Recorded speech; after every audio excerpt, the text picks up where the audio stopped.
My father, Charles, froze. We were at the airport right by the baggage claim. He just stopped, his hand halfway to his suitcase. A man in a navy suit stood in front of him, holding out a thick white envelope.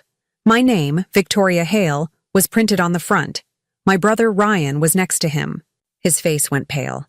He stared at the floor, pretending it wasn't happening, but it was. This was the consequence.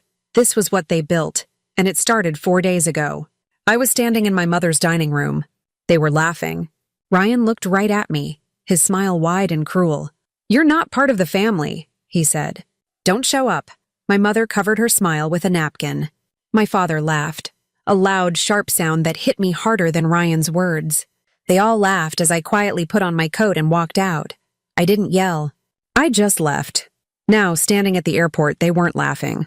Everything they thought was so strong was crumbling, and it was crumbling exactly the way they had built mine to. Before we dive in, make sure to like this video, subscribe to the channel, and drop a comment below telling me, where in the world are you watching from? That Sunday was supposed to mean something. It was my mother Margaret's idea. She called it family dinner. She used that word, family, like it was a special kind of glue that could fix broken things just by saying it enough times. I wanted to believe her. I really did. I spent the whole afternoon preparing. I made my lasagna from scratch. It's the one dish my father Charles always said he loved. I layered the noodles, the rich meat sauce, the ricotta, and the mozzarella carefully, like I was building something important. I brushed garlic butter over a long loaf of French bread. I even went to the wine store and bought a bottle of Merlot, a good one, the kind I couldn't really afford. I held the heavy bottle in my hand thinking, this is worth it. This is an investment in peace. It was never about the food. It was my peace offering. It was my way of walking back into that house and showing them I was still trying. It was my proof that I still cared enough to show up, even after all the small cuts, the forgotten birthdays, the calls that went straight to voicemail. I drove to their house, the same house I grew up in. The porch light was on, casting a yellow glow. I could hear them laughing inside before I even rang the bell. It was a loud, happy sound. My brother Ryan was probably telling a story. I felt a small knot tighten in my stomach. I took a deep breath, picked up the heavy pan of lasagna, and rang the bell. The laughter stopped. Just like that. It was like a switch had been flicked. I heard footsteps. My mother opened the door. Her smile was bright, but it didn't reach her eyes. It was her hostess smile, the one she used for neighbors or people from my father's work she didn't really like. "Victoria, you made it," she said. Her voice was too high. "Hi, Mom. I brought the lasagna," I said, holding up the heavy dish. "Oh, lovely." She stepped back, but she didn't offer to take it from me. I walked past her into the dining room. My father was at the head of the table, reading something on his phone. He glanced up. "Victoria," he said, a simple nod. Then his eyes went right back to his screen. Ryan was already sitting down, leaning back in his chair with a beer in his hand. He looked at me, then at the lasagna. He didn't say hello. He just looked annoyed, like my arrival was an interruption. "Where should I put this, Mom?" I asked. "Oh, just on the counter, dear." "We're almost ready." I carried the hot, heavy pan into the kitchen and set it on a trivet. I put the garlic bread in the oven to warm. I stood there for a moment, alone in the kitchen, listening to them start to talk again in the other room. Their voices were softer now. I came back to the dining room. They had already set the table. 4 places. Mom, Dad, Ryan, and an empty spot. But the empty spot wasn't next to anyone. It was at the far end, pushed away like an afterthought. I pulled the chair out and sat down. Dinner began like a performance I hadn't been given the script for. Mom brought out a salad. Ryan started bragging. He was talking about his business, a small tech startup that was always about to make it big. He was loud, confident, and he looked straight at Dad the whole time. And then I told the guy, "If you want my platform, you meet my price." "And he did, Dad." He folded. "Just like that," Ryan boasted. My father laughed, a proud, booming sound. "Attaboy, Ryan. That's how you do it. Never show weakness." "It's just brilliant, Charles, isn't it?" Mom said, passing the salad bowl to Dad, who passed it to Ryan. They skipped me. I watched the bowl move around me.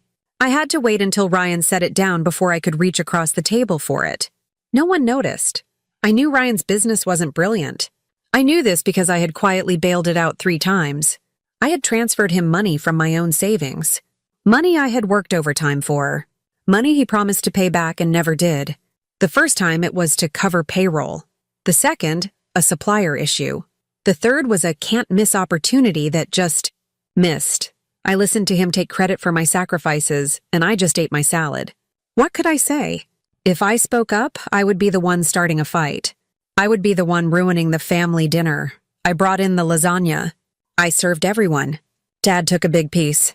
"Good as always, Victoria," he mumbled, his mouth full. It was the last thing he said to me all night. Then, the conversation shifted. "So, the reunion," my mother said, her voice bright again. "I spoke to your Aunt Kate. She's booking the lodge at the lake." "Same place as 5 years ago?" "God, that place." Ryan laughed. "Remember when we took the boat out and I almost crashed it into the dock?" "I remember," Dad said, smiling. "Your mother nearly had a heart attack. But you handled it. You always do." They talked about the upcoming Hale family reunion. They tossed dates around. "The last 2 weeks of July are best," Dad said. "No, Charles, that's when Ryan has his conference," Mom chimed in. "We have to do it the first week of August." "I already told Kate." "August 1st, then." "Done," Ryan said. They talked about hotel names. They talked about which cousins were coming. They talked about planning a barbecue. They talked around me. They talked through me.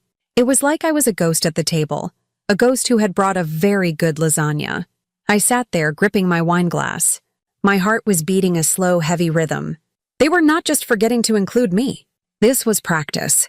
They were actively, carefully building a wall around me while I was sitting right there. Every word was another brick. I waited for a pause. I waited for one of them to turn to me and say, "Victoria, you'll be able to get the time off then, right?" Or even, "Victoria, you'll be there, won't you?" The pause never came. The conversation just moved on to Ryan's car. I had been holding my breath, waiting for an invitation to my own life. I realized it wasn't coming. They were not going to offer it. I would have to ask. I would have to beg for a spot that should have been mine by default. My hands were steady. I put on a small, polite smile. I looked at my mother. I spoke calmly, my voice perfectly level. "Just tell me when the reunion is," I said. "I'll book my hotel early this time before the block fills up." The room froze. It was not a comfortable silence. It was a loud, terrible, screaming silence. My mother's fork scraped against her plate. It was the only sound in the room. Ryan didn't look up from his food. He just kept chewing, a tiny, satisfied smile on his face. My father cleared his throat. He looked at the ceiling. He took a long drink of his water. Then he turned to Ryan. "So, about that car," he said, his voice cheerful and fake. "Are you going with the blue one or the black one?" He changed the subject. He changed the subject like I hadn't spoken. Like I wasn't there. Like I was nothing, and I sat there looking at my plate. The lasagna I had spent hours on suddenly looked disgusting. The wine in my glass tasted sour. That's when I realized it. This entire dinner, this peace offering, it wasn't about peace. Peace that depends on your silence isn't peace. It's not family. It's surrender. And I had been surrendering my whole life. I had been making myself smaller and smaller, quieter and quieter, just to be allowed in the room with them. And I was still too big. I stayed in that silence for a long moment. I watched my father and Ryan talk about cars. They discussed engine sizes and leather interiors. My mother chimed in, "Oh, the black one, Ryan, it's so much sleeker." They were building a new, comfortable conversation right on top of the hole I had made. They were pretending I had never asked the question. I waited. I didn't fidget. I didn't look away. I just watched them. I watched them perform this incredible act of erasure. They were proving my deepest fear. I was not invisible to them. They saw me. They just didn't want me. Seeing me and deliberately ignoring me was the point. It was how they held their power. Finally, Ryan seemed to get bored with ignoring me. The silent treatment was too subtle for him. He wanted a kill shot. He stopped mid-sentence about horsepower. He put his fork down. He leaned forward, elbows on the table, and finally, looked right at me. His eyes were cold, and he was smirking. He had been waiting for this. My question wasn't an interruption. It was his cue. "You're not part of the family," he said. His voice was casual, like he was telling me it was Tuesday. "Don't show up." There it was. The simple, direct, poison-tipped arrow I had been dodging my entire life. And this time it hit square in the chest. I didn't gasp. I didn't cry. I just felt all the air leave my body. It was a physical punch, and then the worst part happened. Laughter. It started with Ryan. He let out a short, "Ha!" as if he'd just told the cleverest joke in the world. Then my father, Charles, joined in. He let out a loud, sharp laugh. It wasn't a small chuckle. It was a deep, genuine bark of amusement. He slapped his hand on the dining room table. The silverware jumped. "Good one, Ryan," he roared. I looked at my mother. She was pressing a napkin to her lips. Her shoulders were shaking. She was trying not to smile, but she was failing. Her eyes were bright with laughter. They were all laughing. They were laughing at me, at the idea that I, Victoria, would think I belonged with them at a family reunion.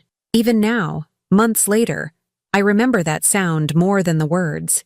Ryan's words were the arrow, but their laughter was the poison. It spread through my veins, cold and fast. It burned away every last piece of hope I had brought with me in that pan of lasagna. I set my wine glass down. My hand was perfectly steady.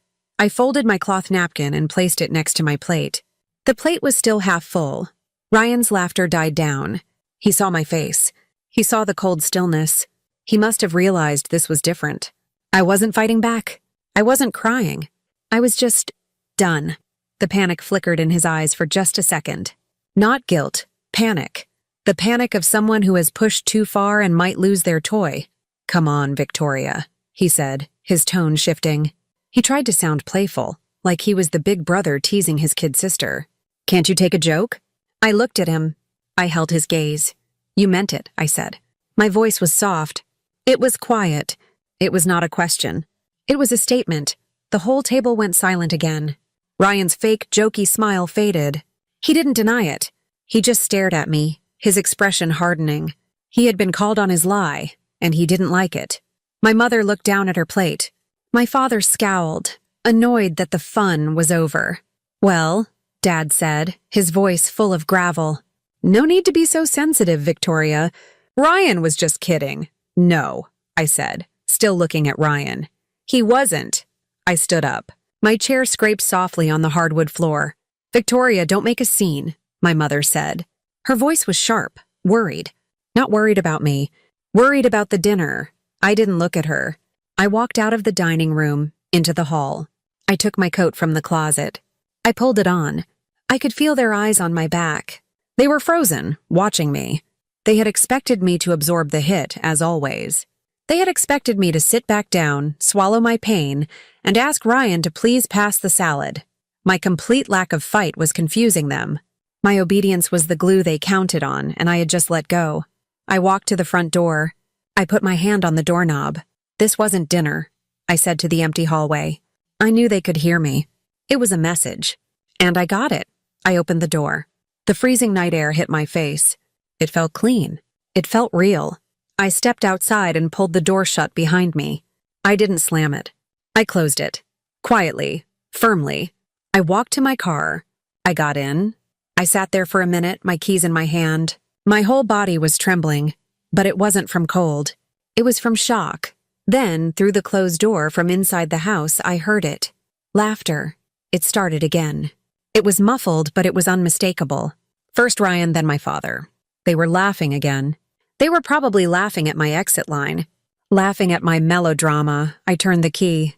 The engine started. I backed out of their driveway, my lasagna and my garlic bread still in their kitchen. I drove home, and I did not cry. That was the last night I ever tried to belong to them. The next morning, I woke up to sunlight cutting through my blinds. My apartment was quiet. I lay in bed for a long time, staring at the ceiling.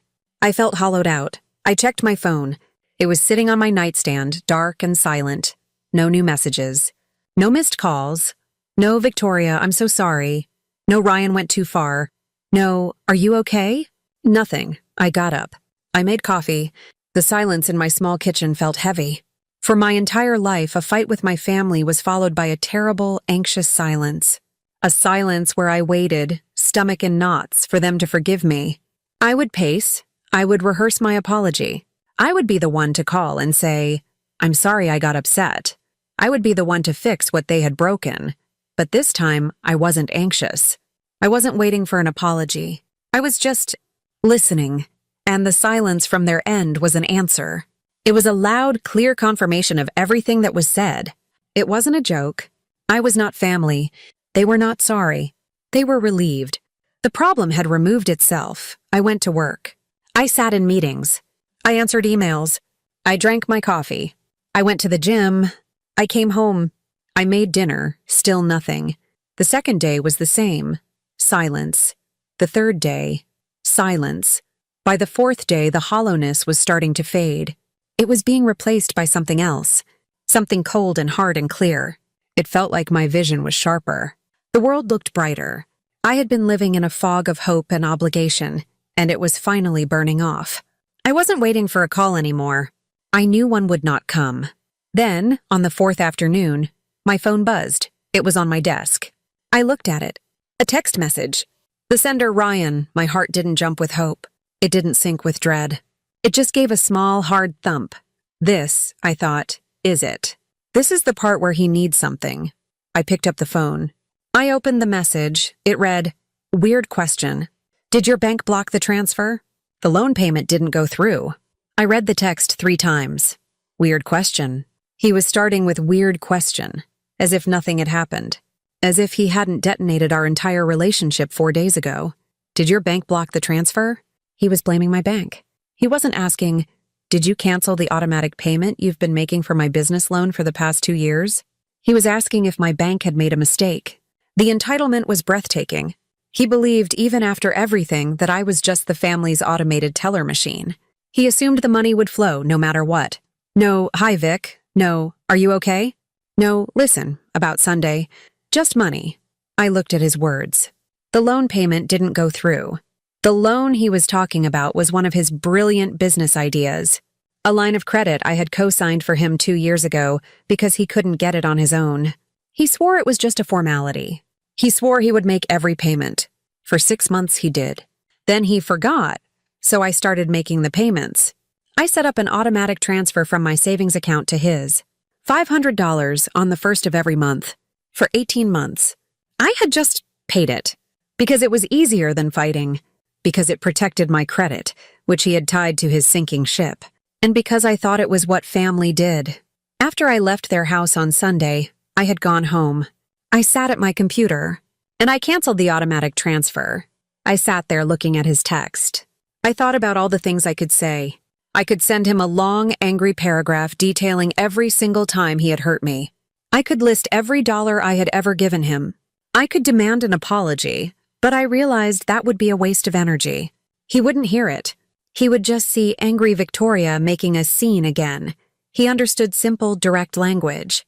He had taught me that, so I typed back a reply. It was very short. Me. Not family, not funded. I hit send. I watched the delivered receipt pop up under my message. Then I went to his contact info. I pressed the block button. I blocked his number. Then I went to my email. I blocked his email address. I went to social media. I blocked him there too. I surgically removed him from my digital life. I thought my hands would shake. I thought I would cry with rage or relief. They didn't. I didn't. I just felt a profound, quiet click, like a lock settling into place. For the first time in my life, I wasn't angry. I wasn't hurt. I was just clear. I had spent my whole life trying to earn my place at their table. I had been paying for my own abuse. I was the family ATM, the family punching bag, and the family ghost, all in one, and I had just quit. That night after I blocked Ryan, I couldn't sleep. The clarity I felt was too bright. It was like a spotlight had been turned on in a dark, messy room, and now I had to see everything. It wasn't enough to just feel used. I needed to know. I got out of bed. It was 2 a.m. I went to the small file cabinet in my closet. On the bottom shelf was a stack of old bank statements, still in their paper envelopes. I never switched to paperless on my main savings account.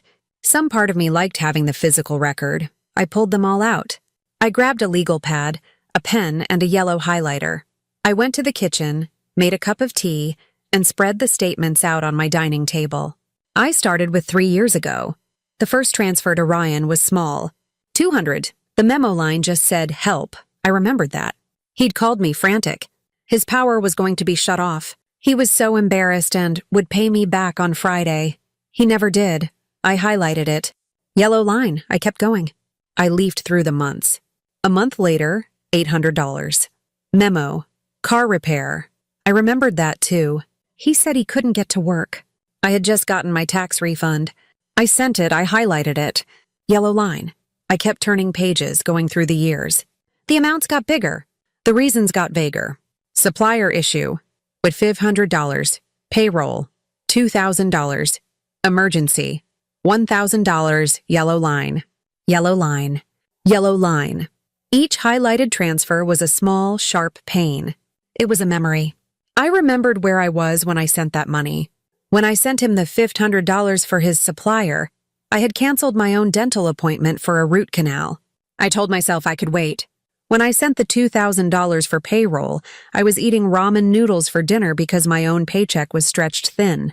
When I sent him money for his car repair, I was riding the bus to work because my own tires were bald and I was trying to make them last another month.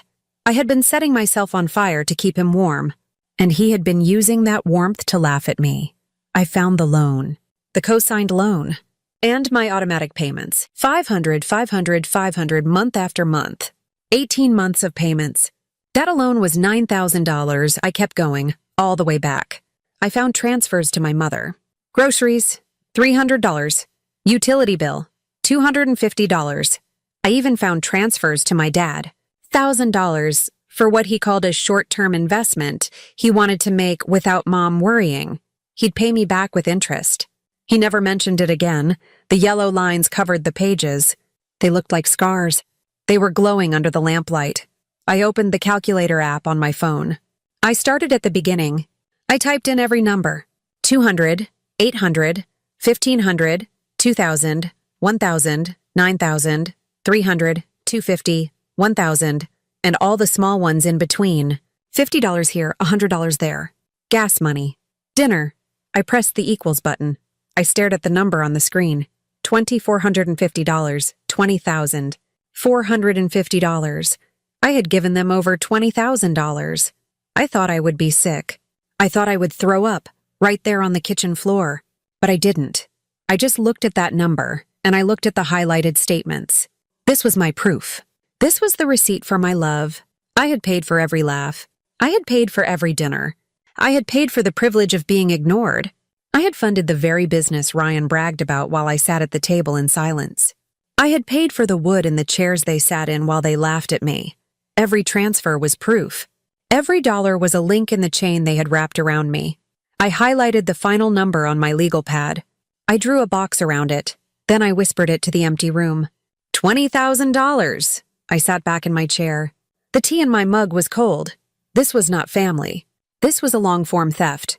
I looked at the pile of paper, the paper trail of my own betrayal, and I whispered something else. That's over now. I was no longer a victim. I was a creditor. And they were, all of them, in my debt.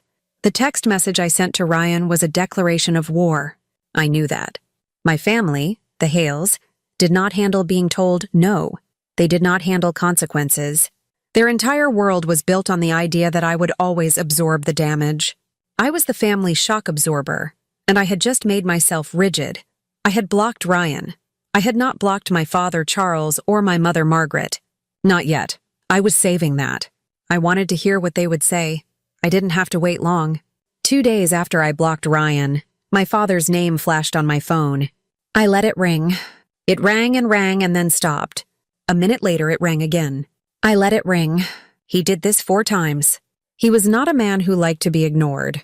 Then nothing. Silence for the rest of the day. This was their tactic. Ryan was the attack dog. My father was the authority. And my mother was the peacemaker, the one who would call me and cry and ask why I was doing this to her. They were a well-oiled machine. That evening, the real attack came. It was just after 7 p.m. I was in my kitchen, boiling water for pasta. I was tired. It had been a long week. The adrenaline from my newfound clarity was fading, and in its place was just a deep, heavy exhaustion. That's when I heard the car. A heavy engine, an SUV, the one my father drove. It pulled into my apartment's parking lot, and it parked too fast. The doors slammed. 2 of them, My heart didn't pound.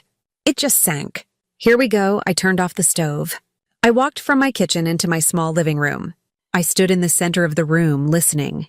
Heavy footsteps on the stairs to my second-floor apartment. They were coming up fast, then the knock started.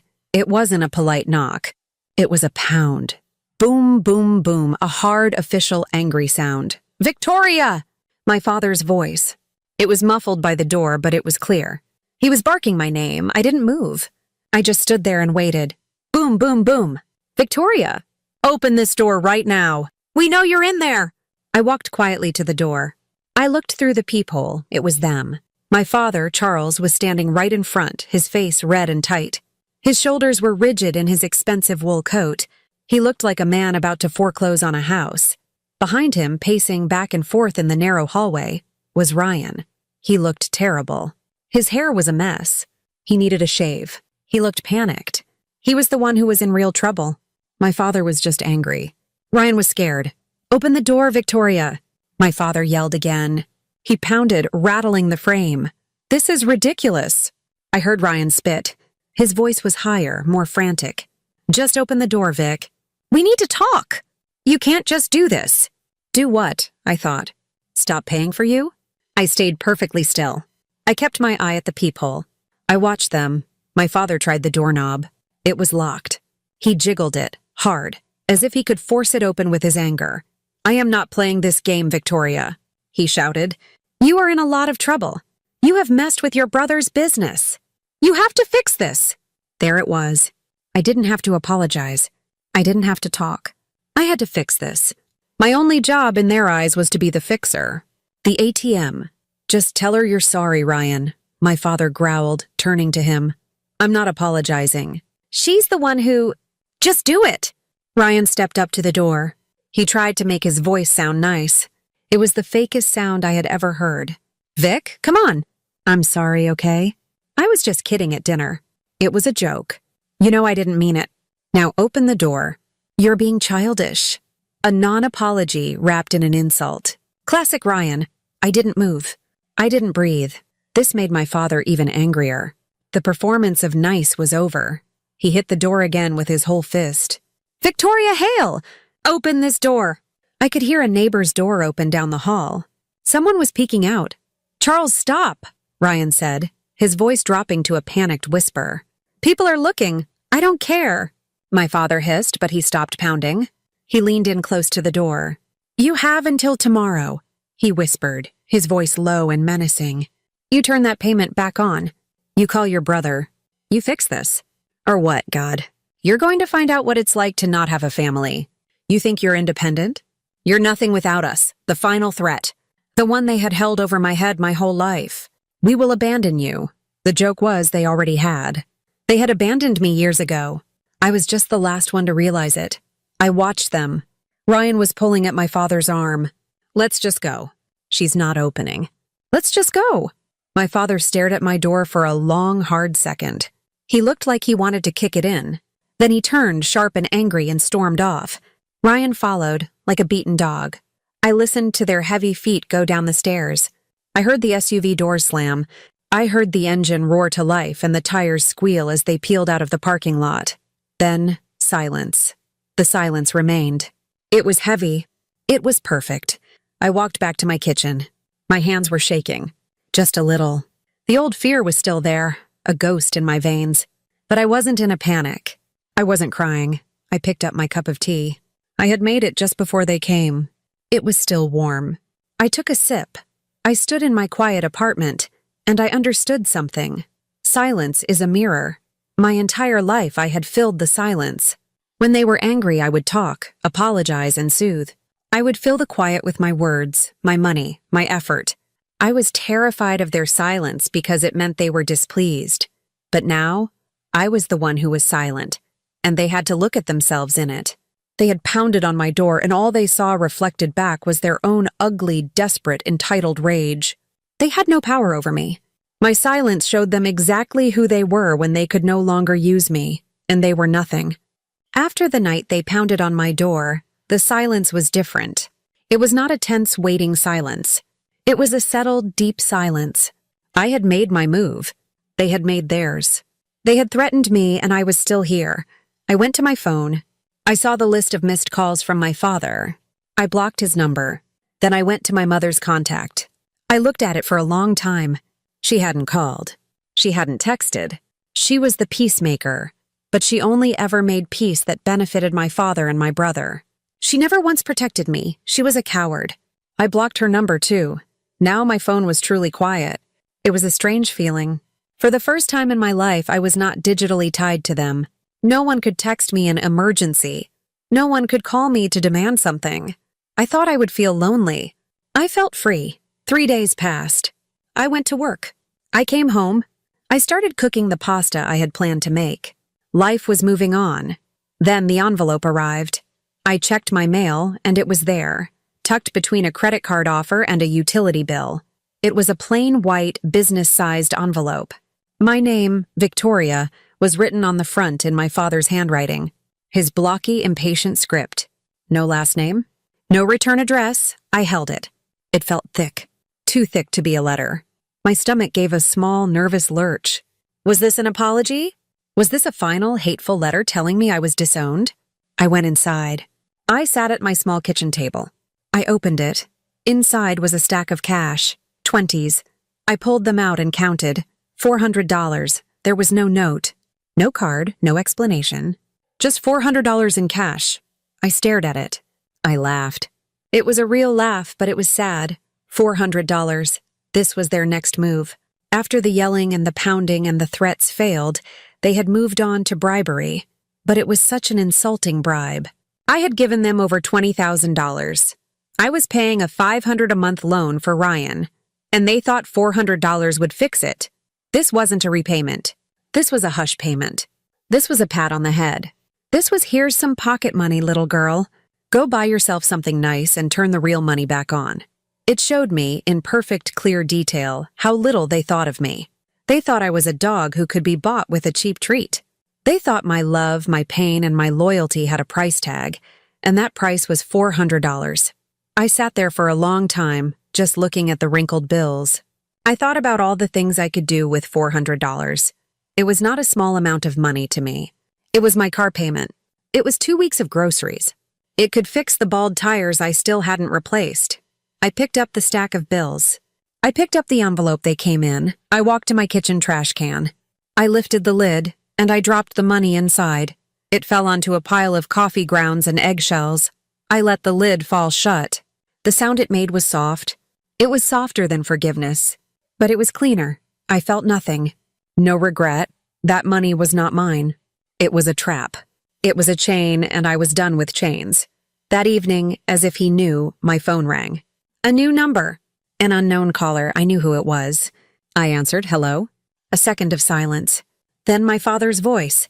He was at his office or using a friend's phone. He sounded different. Not yelling. He was trying to sound reasonable. Desperate. Victoria, he said quickly, his voice tight. Did you get the envelope? Yes, I said. Good. He cleared his throat. Look, the loan payment failed. I know you know that. But it's a mess, Victoria. It's a real mess. The late fees, the supplier issues. Ryan is in over his head.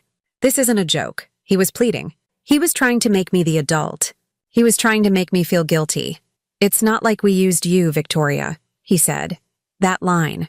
He had said it at my door, and he was saying it again. It's not like we used you? He was trying to convince himself. He was trying to rewrite the story right in front of me. He was saying, what we did was not use. It was just family, I laughed. It was one single short, dry sound. His voice changed. The desperation turned back into anger. What? What's so funny? This is serious. This is your brother's livelihood. My livelihood? I asked. What about my livelihood? What about the money I earned? The vacations I didn't take? The things I went without so he could have a business? That's different, he snapped. That's family. You help family. You're being selfish. Selfish, I repeated. The word felt strange. Yes, I guess I am. This is not a joke, Victoria. I am telling you, you need to fix this. No, I said. There was a dead silence on the line. I had never told him no in my entire life. Not about anything important. What did you say? No, I'm not fixing it. I'm not sending money. I'm not calling Ryan. I am done. You said it yourself, Dad. I'm not part of the family. I could hear him breathing. It was fast and shallow. He was losing control. You said, I continued, my voice calm and low, that it wasn't like you used me. We didn't, he yelled. That's the problem, I said softly. You never thought you did. You really truly believe you did nothing wrong. You took, and you took, and you took, and you laughed at me, and you thought it was your right. You thought that was my job. You ungrateful. He started. I hung up. I pressed the red end call button while he was mid-insult. I cut him off. I sat in my kitchen, in the quiet. The money was in the trash. The final call was over. I was an orphan, and I had never ever felt so safe. The next week was the strangest of my life. I was free, but I felt unfinished. I had blocked them, but they were still out there, holding their version of the story. In their version, I was the villain. I was the ungrateful, selfish daughter who had abandoned them in their time of need.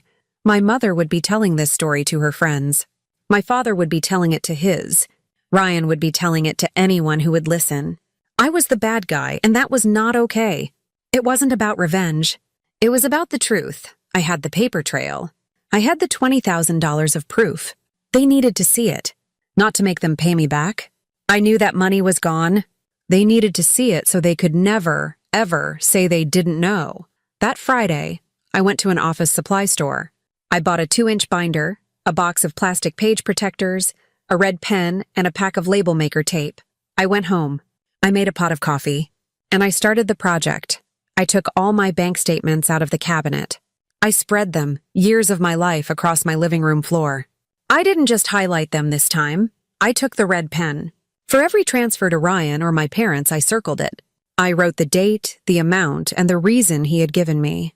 $800. Car repair. $1,500. Supplier. $2,000. Payroll. I printed out the loan agreement I had co-signed. I highlighted my signature. Then I printed the bank statements showing all 18 of the $500 payments I had made. I put each one in its own clear plastic sleeve. I typed up a single sheet of paper. It was a list. A simple, clean, devastating list. Date, amount, recipient, stated reason. At the bottom, I wrote the total. $2,450. I put this summary sheet in the very first page protector. I printed a label. I typed out 2 words, paper cuts. I chose that name very carefully. It's what they had done to me. It wasn't one big clean cut. It was 1,000 tiny paper cuts every day for 20 years. No single one was enough to make me leave, but altogether they had bled me dry. I put all the pages, in chronological order, into the binder. It was heavy. It was a physical, heavy pull of proof. On the inside cover, I taped a single index card. On it, I wrote one sentence, the one from my outline. This is who I've been. Ask yourself who you've been. It was not an accusation. It was a mirror. The same mirror as my silence. I was done telling them who they were. I was just going to show them and let them live with it. The next morning, I took the binder to the post office. I put it in a box. I paid for certified mail, so I would get a receipt when one of them signed for it. I did not put a return address. I watched the clerk slide the box onto the belt. I felt a weight lift off my shoulders. It was done. It was the truth. It was in the mail. I went home, expecting to feel a final, perfect peace. Instead, my phone rang. It was an unknown number, a local one I didn't recognize. I was tired of unknown numbers, but I answered anyway. Hello? Is this Ms. Victoria Hale? The voice was a woman. She was professional, sharp, and all business. Yes, this is she. Ms. Hale, my name is Ms. Porter. I'm an attorney with the Internal Fraud Division at the bank. My stomach didn't just drop. It evaporated. Fraud? My mind raced. Did I do something wrong by canceling the payment? Was I in trouble? The old panic, the good girl panic, surged in me. I'm sorry, what is this about? Please don't be alarmed, she said. But her voice was alarming. This is not about you. This is about an account tied to your name. We are conducting an investigation into your brother, Ryan Hale. I sat down. I sat down hard on my sofa. My brother? Yes. A different division of the bank has been investigating his business for several months for check kiting. During our internal audit, we pulled all accounts associated with him. We found a business line of credit for $10,000. which was taken out 18 months ago. You are listed as the personal guarantor. My mind was blank. I co-signed one loan. The one I was making payments on. We are aware of that loan, Ms. Hale. That one is, unfortunately, perfectly legal. This is a different loan. A separate loan for $10,000. I couldn't breathe. No, that's not possible. I never signed for that. That's what we thought, Ms. Porter said, her voice grim. We pulled the original document. The signature on the guarantee page is yours. Or it's supposed to be. But it does not match the signature on file from your bank account or from your driver's license. It's a very good forgery. But it's a forgery. I was holding the phone, so tight my hand hurt. He had forged my name. He had committed a crime. He had stolen my identity to get $10,000, and I never even knew all this time. I was angry about the $20,000 I gave him. I never even knew about the $10,000 he stole. I waited for the wave of hysteria. I waited for the tears, the screaming, the rage. It didn't come. My stomach, which had evaporated, slowly came back. It didn't drop. It settled. It steadied. It was the final piece of the puzzle. Of course he did. Of course he would. This wasn't a family drama. This wasn't about hurt feelings or family reunions. This was a crime. He had been stealing from me in small, polite ways for years. Why wouldn't he move on to a felony? I wasn't surprised. That was the most terrible and the most powerful realization of all. I was not surprised that my brother was a criminal. Ms. Hale? Are you still there? Yes, I said. My voice was low. It was steady. Yes, I'm here. What happens now? We've already reported it to the authorities, Ms. Porter said. The bank will be pursuing him directly for fraud. We needed you to confirm you did not, in fact, sign that document. Your confirmation is the last step. Don't worry, you won't be liable for this loan. The bank is moving to recover its funds from him. Thank you, Ms. Porter, I said. One more thing, she said. Does he have access to your personal information? Your social security number? He knows it, I said. It's my birthday, just with 2 numbers flipped. He knows it. I suggest you freeze your credit immediately. And Ms. Hale, yes? You should hire a lawyer. A personal one. This is likely to get very, very messy. I hung up the phone. I sat in the quiet of my living room. The paper cuts binder was on its way to their house. A binder that was already out of date. The line hadn't just been crossed. Ryan had set it on fire. I hired Ms. Porter for my own legal protection that same afternoon. I paid her a retainer with the last of my real savings, the money I had been trying to build back up. It was worth every penny. She was not a family lawyer. She was a financial crimes lawyer. She was exactly what I needed. They will not contact you again, she told me over the phone. Her voice was like steel. I am sending a cease and desist letter to your parents' address. Addressed to all 3 of them, Charles, Margaret, and Ryan. It will demand no further contact of any kind. No calls, no texts, no emails, no visits to your home or workplace. Any attempt to contact you will be considered harassment, and we will file a restraining order. And the bank? I asked. The bank is a separate entity, but this letter will put them on notice. They know you are my client, and they know we are cooperating with the bank's fraud investigation. They will be quiet. They are in serious legal trouble. A week passed. The paper cuts binder would have arrived. The cease and desist letter would have arrived. I imagined the explosion in that house. The binder full of my betrayal, followed by a legal threat. I didn't have to imagine for long. My email was open on my computer. A new message popped up. It was from Ryan. He had been blocked on my phone, but I had forgotten about email. My heart hammered. The email subject line was just one word. You. I clicked it. The email was short. It was not written by a man who was sorry. It was written by an animal trapped in a corner. You think you're better than us? You think you can send a lawyer to your own family? After everything we did for you? You ungrateful bitch. You are trying to ruin us. You are trying to ruin me. You are nothing without this family. You have no one. You are all alone. And you will regret this. I will make you regret this. It was a direct threat. A year ago, this email would have destroyed me. I would have been terrified. I would have called him, crying, apologizing, asking what I could do to fix it. I read the threat. I will make you regret this. I didn't feel fear. I felt pity. He was so weak. This was all he had left. The words of a bully on the playground. He was trying to scare me back into my box. I didn't reply. I simply forwarded the email to Ms. Porter. I wrote one sentence above it. For your files. This is the harassment you mentioned. Her reply came back in less than 5 minutes. It was 2 words. Got it. 2 weeks went by. I froze my credit. I changed the locks on my apartment. I told my boss at work that I was having family issues and that no one was to be let back to my desk under any circumstances. I was building a fortress. Then, one Tuesday, I got a text from Ms. Porter. It's done. They've been served. I had to call her. Served with what? I thought it was just the cease and desist. It was, Ms. Porter said. But then he sent that email. That threat changed everything. It proved he has no intention of stopping, and the bank's fraud case is moving forward.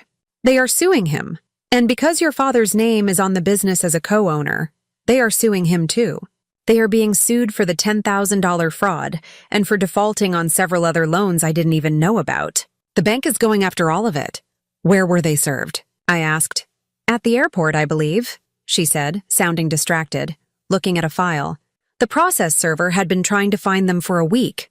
He tracked their movements. Does that matter? No, I said. No, it doesn't. But it did. I hung up. I knew exactly what had happened. Today was Tuesday. My Aunt Kate, my mother's sister, was flying in for her annual visit. They would have been at the airport to pick her up, and I knew in that moment that I had to see it. I had already bought a ticket, not for a flight, but for the airport parking garage. I had a feeling I was there. I was sitting in the coffee shop that overlooked the domestic arrivals baggage claim. I was wearing a baseball cap and sunglasses. I was drinking a bitter black coffee, and I watched it all. I saw them. My father, Charles, wearing his best blazer, trying to look important. My brother, Ryan, pacing by the carousel, looking sick and pale. My mother was not with them.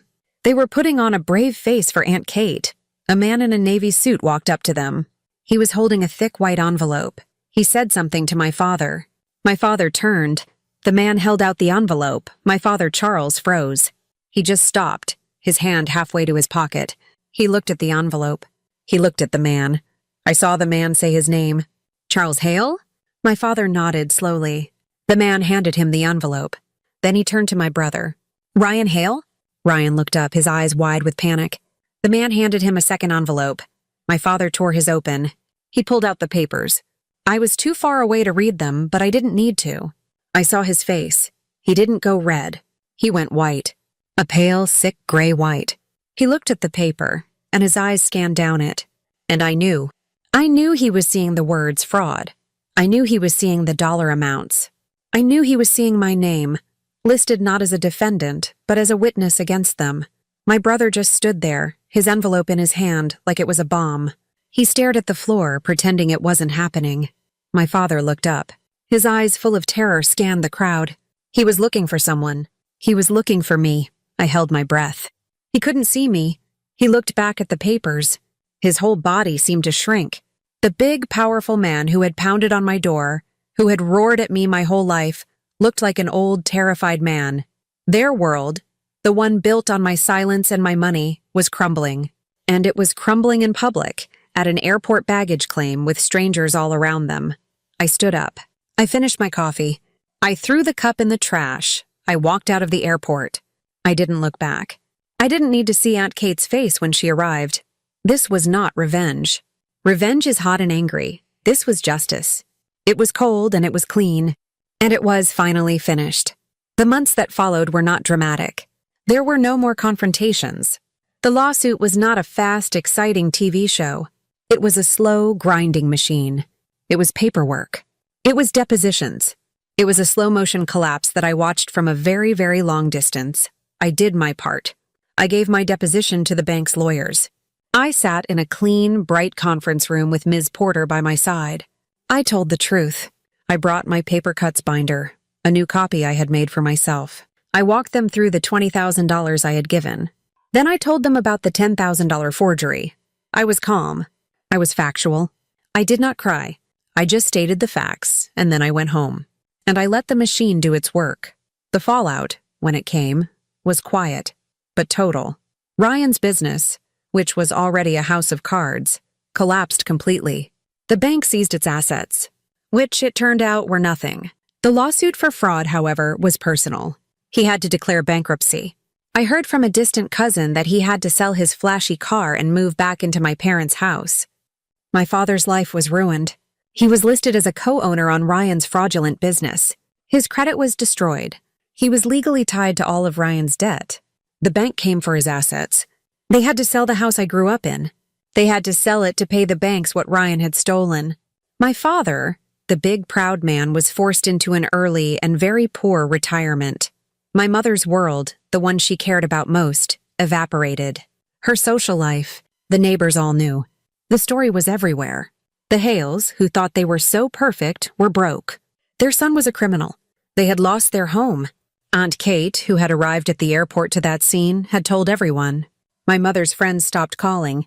She was isolated, trapped in a small rented apartment with two angry, broken men.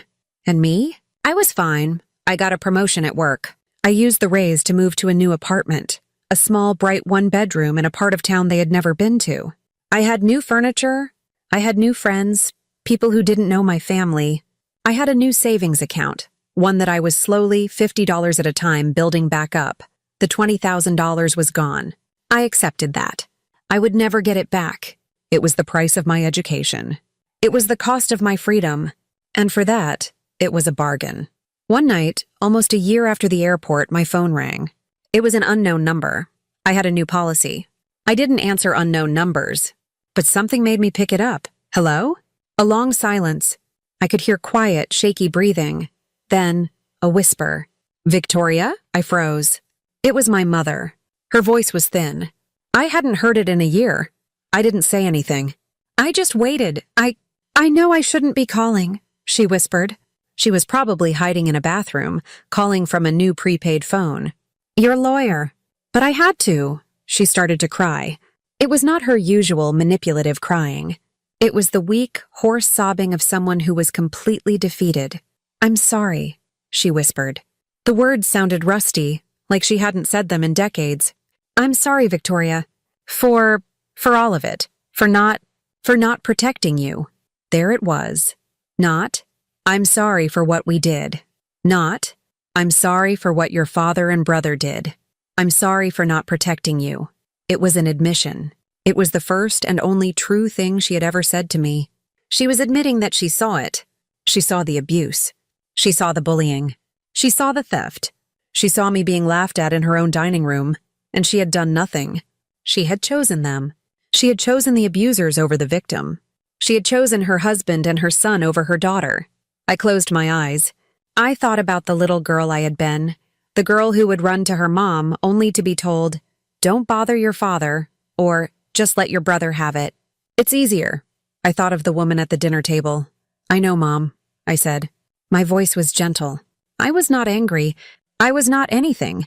I was just done. Can you ever forgive? She started, her voice breaking. I thought about it. Forgiveness. It was a big word.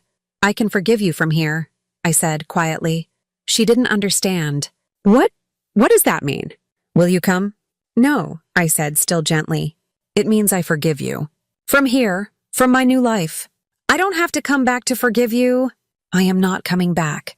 But I forgive you. I was forgiving her for me, not for her. So I could let go of the last tiny piece of hope that she would ever be the mother I needed. Goodbye, Mom, I said. I hung up the phone, and I finally truly felt free. Weeks later, I was scrolling through a cousin's social media. I saw a photo. It was the Hale family reunion. They had it. Even after all of it, they still had it. The photo was taken at the lake. They were gathered around a picnic table. Ryan was there. He looked thin and angry. My father was there. He looked 20 years older. My mother was there, her arm around Ryan, her smile brittle and fake, her eyes empty. They were all there. And right in the middle of the table, in the center of the shot, was an empty folding chair. They had set a place for someone. Or maybe they had just forgotten to move it, but it was there. That empty space, that chair said everything I never had to. It was the hole I had left. It showed that I was supposed to be there, and I was not. My absence was now a physical, powerful thing. It was more powerful than my presence, with my lasagna and my forced smile, had ever been. I closed the laptop. It was raining outside my new apartment. I could hear it tapping against the window. I went to my kitchen. I made a cup of tea. I wrapped myself in a new soft blanket that I had bought for myself. I sat on my sofa. I watched the rain fall against the glass. I felt peace. It wasn't a loud, happy peace. It wasn't a victory parade. It didn't need an audience. It didn't need applause. It was just quiet. It was not the quiet of fear. It was not the silence of surrender, of waiting for the next blow. It was quiet because it was mine.